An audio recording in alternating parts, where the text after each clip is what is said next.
up, YouTubers? It's me, Jaguar Productions, doing a TV show review on Marvel Zombies. Now, before we start, I want you to all know there will be spoilers in this video. So if you've not seen the show yet, please exit the video now and come back once you have seen the Marvel Zombies.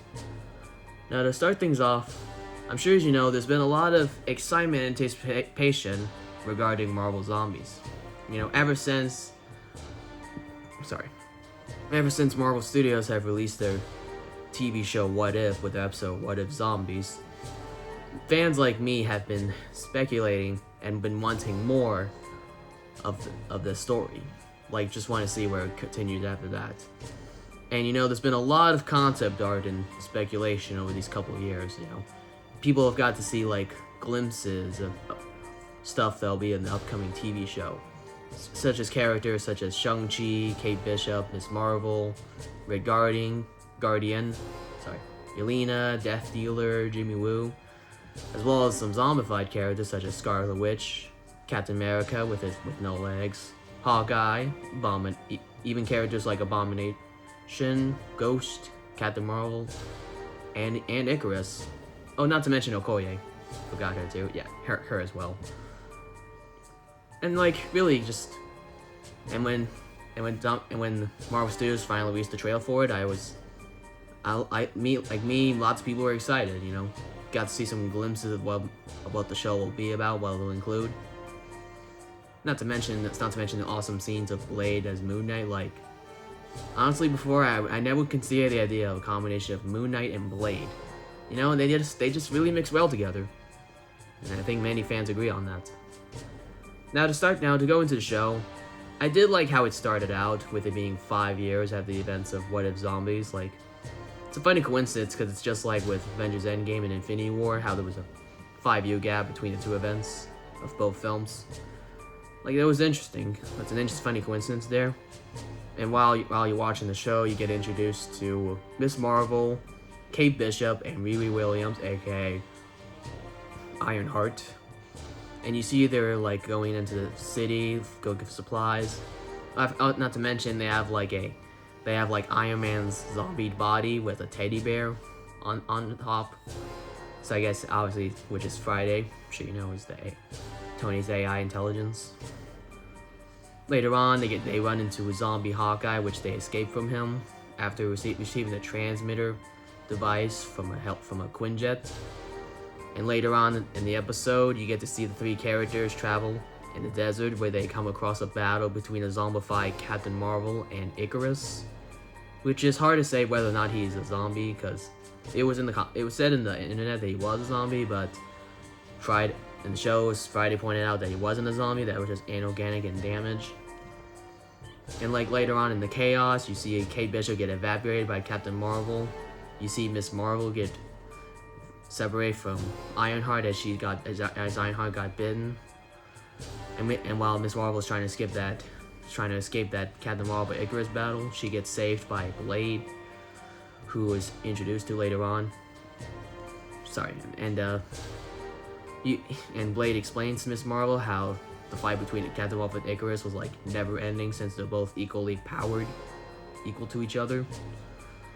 And later on, you see the two go into a compound where they meet Yelena, Melina, Red Guardian, and the Widow Daughters, and which of course they later get run on by the Dead, which is led by Wanda Maximoff, Okoye, Abomination, and Ghost, along with Captain America. Oh, and Hawkeye too. And just as the zombies are Dead is approaching, you see Red Guardian giving a cool speech to the daughters, saying, "This is not the night we fall." Well, that was a cool moment right there. And later on, you get to see Red Guardian have his awesome fight with Captain America, which is a nice moment for him, because since Red Guardian's considered to be Captain America's rival. It was a funny fight too, even though Captain America didn't have his leg, he still managed to put up a good fight against Red Guardian. And of course, Red Guardian managed to kill him in the end by doing like a back body slam, like in a wrestling match. That was a interesting moment right there. And while in the chaos, you see that the building gets overrun as a zombie Ghost manages to take down all the widow daughters, and obviously the group has no choice but to evacuate the compound, which of course leads to Mileena staying behind to like try to deal with the dead, and of course, and as they're escaping, they run into Ghost, where Blade has his awesome sword fight with her, which resulted her with him slicing off Ghost into pieces. Like, that was like, wow, fatality. So yeah, that was really a cool moment right there. And of course, as the group escapes the compound, as the group escapes the compound, the next episode begins with the beginning of the outbreak in San Francisco, where you're introduced to Shang-Chi and Katie as they're like trying to make their way through the city, and you see that there's like zombies appearing everywhere. You even get some scenes of like giant ants and giant seagulls. Even a random citizen turned into a giant while also getting by a giant zombie. Like, I was confused at first, but then I realized, of course I remember it, because in the What If episode Zombies, the outbreak starts off in the Pym Particles lab with Hank Pym and Janet Van Dyne being turned into zombies, which was from the building in San Francisco. So I think it makes sense, like, in the midst of the chaos, the Pym Particles got loose and managed to make into contact with people and animals, so it makes sense. And of course, and also later on in San Francisco, you see a bunch of helicopters showing up, shooting down some zombies, which is being led by Wenwu, aka Shang-Chi's father. And obviously which obviously makes sense because Wenwu came to save his son, and while he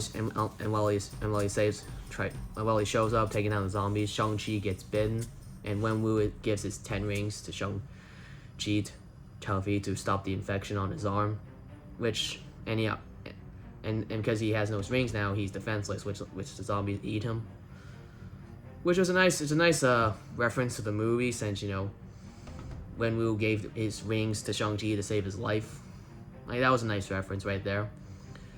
And later on, after that, a few years later, you get to see like Katie, Shang-Chi, Jimmy Woo, and Death Dealer all driving to a shipment compound, where they run into Miss Marvel, Red Guardian Yelena, and Blade.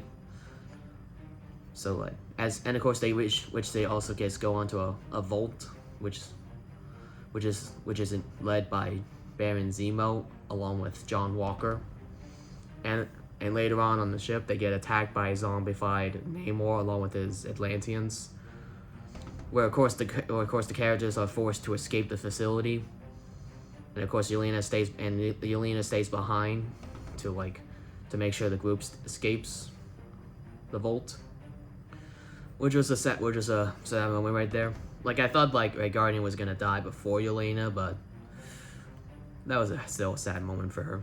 Like, yeah, that's like really so far it's an interesting episode.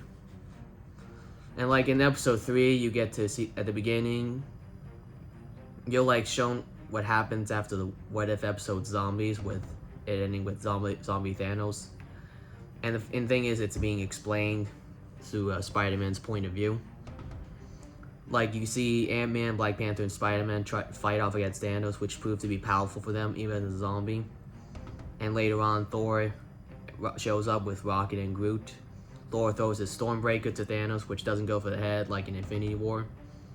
And while Thor and Groot and Rocket are charging at him, Thanos uses the Power Stone to like vaporize Rocket and Groot. Like, that was such a what? Wow, I mean, that was surprising. That was shocking to hear. See, it also knocked Thor unconscious. Not to mention, also while in the midst of the battle, Black Panther tries to fight off Thanos, even though it has one leg, which was kind of cool. Like, even though he didn't talk during the scenes, even though he didn't talk during that scene, which makes sense, because of course you remember that the Black Panther was played and voiced by Chadwick Boseman, who died in 2020 because of cancer. So, and Marvel Studios can't replace him or recast him because they'll upset many fans, because Chadwick Boseman was such a very beloved actor. And so you get to see like Thanos obtaining all 6 Infinity Stones, and so Black Panther has like no choice but to like push himself and Thanos off a cliff into like the little vibranium chamber. And you hear that Spider-Man explains that Black Panther said Wakanda forever quietly. Like that was, which again, because it makes sense why Black Panther couldn't say it himself, because again, Chadwick Boseman is dead. So like, well, after Thanos gets launched off in the chamber, you see a big explosion happen, which destroys everything in its path, and it nearly destroyed Spider-Man and Ant-Man, but they were saved thanks to the people of Kamar-Taj, friends of Doctor Strange. Like, and then later on in the episode, you see the group of survivors all make it to New Asgard, where they hope to see Valkyrie and she could help them make it to space to send the transmitter. And later on, they find that the group of Asgardians having a feast, which was provided by Wanda Maximoff, who has somehow managed to make herself not look like a zombie. And she explains how she managed to use her powers to like manipulate reality in a way of healing herself. And the thing is, she said she wants to try to heal the world with that same power, but there is something that's blocking her, like a being.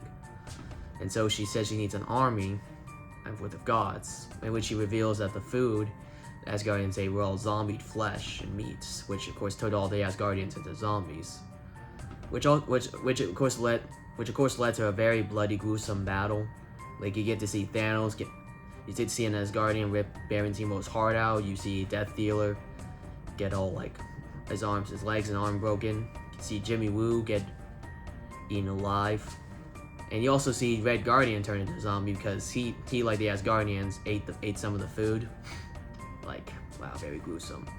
And while the characters are trying to escape from Wanda, Thor shows up and fights her off to keep them distracted. Like, that was a cool moment with Thor right there. Him showing up for one last fight after he in this depressive state after he failed to kill Thanos. Like, that was very nice moment for him right there. And as the characters escape to base, they send the transmitter to the Nova Corps, who learned that they were already there, but they were just keeping the Earth in quarantine because of the virus, and they shut down their ship to avoid virus spreading. And of course the group gets like saved from the Kamar-Taj, where they learn about, where of course they're later introduced to Ant-Man and Spider-Man, and of course the Kamar-Taj are explaining that about the being that Wanda mentioned earlier, who was said to be Hulk, and like because from the events of Wakanda, the Kamar-Taj had Hulk act as like a containment for the Infinity Stones energy, which in the cool run made Hulk absorb all the Infinity Stones powers, making him like an Infinity Hulk. Like, wow, okay. Like, it was a nice moment there because it kind of explains what happened to Hulk after his fight with Wanda. Like, I was kind of theorizing that Wanda may have just turned Hulk into a zombie, since I know that's what happened to him in the comics. But it was still a nice touch. And of course you learn that Wanda has made an army strong enough to try to defeat the Hulk so she can obtain his powers. And like later on you see all the groups ready to fight off zombie Scarlet Witch's army. And it proves to be a very gruesome fight. Especially, not to mention with the Hulk too, like when a zombie Abomination shows up ready for his rematch with Hulk. We see the Hulk with the Infinity Stone powers just taking on just one punch like this, like that. Like, wow. Like, you can see with the Infinity Stone's powers, it made Hulk like very more powerful and strong than he already was. Which was a nice moment right there. Like, it was very interesting to see. And you can see, not to mention you see a lot of awesome moments with the other characters as well. Like with Blade slicing Hank Pym in half, and even though he was small, you see Spider-Man webbing off people's zombies' heads. You also get some nice moments with all the like Kamar-Taj characters as well. And then all in the midst of the battle, zombie Thor shows up, fighting off the Hulk, which Hulk kills him by crushing him. And then Wanda shows out of nowhere, sticks her hand into Hulk, absorbing her power, and asks Miss Marvel to help her. And you see Miss Marvel like looking at her friends as they're all getting eaten alive or about to, and she realizes there's no hope, so she gives in and just helps and takes Wanda's hand. which of course results in the battle with Wanda, with Miss Marvel waking up in her house, seeing her friends, Kate Bishop and Ironheart, like how the world will somehow turn to normal. But later on, she sees glimpses of how there were still zombies around, and that Ironheart was there fighting them off, explaining to Miss Marvel how everything she was seeing wasn't real. And the show just ends with Wanda's face like, what? And so yeah, that's what happened. So yeah, that's my basic summary of the zombie show, Marvel Zombies. Now to put my thoughts about it, like, I was really looking forward to this. You know, it was one of the most anticipated projects of this year, along with like Thunderbolts, Fantastic Four, and Daredevil Born Again. Like, I mean, would I say did it meet my expectations? I say it did. Like, you know, just got what I wanted to see, was get to see some favorite heroes and villains fight off against zombified heroes and villains. Like, it was interesting stuff right there. I mean, it had a lot of cool, interesting characters. It was nice. It was funny because most of the characters were all characters from like Phase 4 and 5 of the MCU, with the exception of Spider-Man and Ant-Man. Like, it was interesting. You got a lot of characters who aren't as strong as the heroes that were turned into zombies. Like, you could obviously tell the heroes weren't gonna win. Like, really, for my favorite characters of the show, my number one favorite would have to be Blade Moon Knight, which I'm sure you know, because he's like, I would say he kind of maybe carried that show, but like, you know, people have liked seeing him a lot, especially since this is kind of like a somewhat first MCU appearance of the character, other than Wesley Snipes' Blade from Deadpool Wolverine. Second, I would have to give it to Shang-Chi. It was very nice seeing him again after his solo movie debut. Like, ever since the movie of him came out, there hasn't been much of him other than his episode appearance in What If Season 3 as a cowboy. Like, I'm not sure that really counts. Like, it was nice to finally see him again.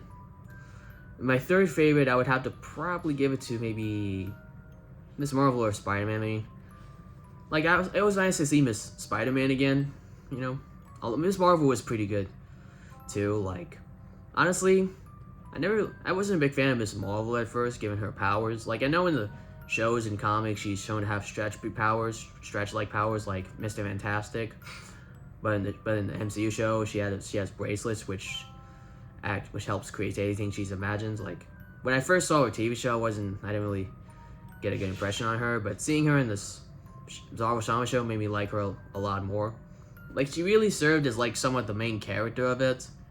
Like, someone on YouTube said she's supposed to be like the Frodo of the show, where she has something, she goes on a quest, you know, something like that. And like, when I heard that the show was supposed to be 4 episodes, I was kind of skeptical of it at first. But then I tried to be open-minded, because I figured, because it may not be like a big show, it requires like 8 episodes or 6, like the other Marvel TV shows. Or like, but really, it's just, I also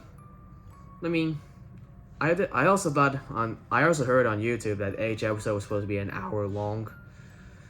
But when it came out, each episode was like half an hour, give or take. So which didn't fully upset me, because, you know, the pacing seemed alright. And I heard some stuff going around how there was said to be like a season 2 in the works. So like, it hasn't been official yet, but it would be nice if they did one, just because I kind of want to see where the story takes off from there. And really, and I hope that in season 2 it answers a few other questions some people have, like what happened to the Winter Soldier. Because in the What If episode, he fights off against Wanda, but then Wanda picks him up and then throws him out in the sky. Like, did he die, or is he alive? Like, no one's really saying anything about him there. I'm also curious whether or not if Blade will make a return, because someone made a theory saying how the Khonshu Avatar might get brought on Spider-Man, or like he might just bring, or Marvel Studios might just bring Blade back in the show.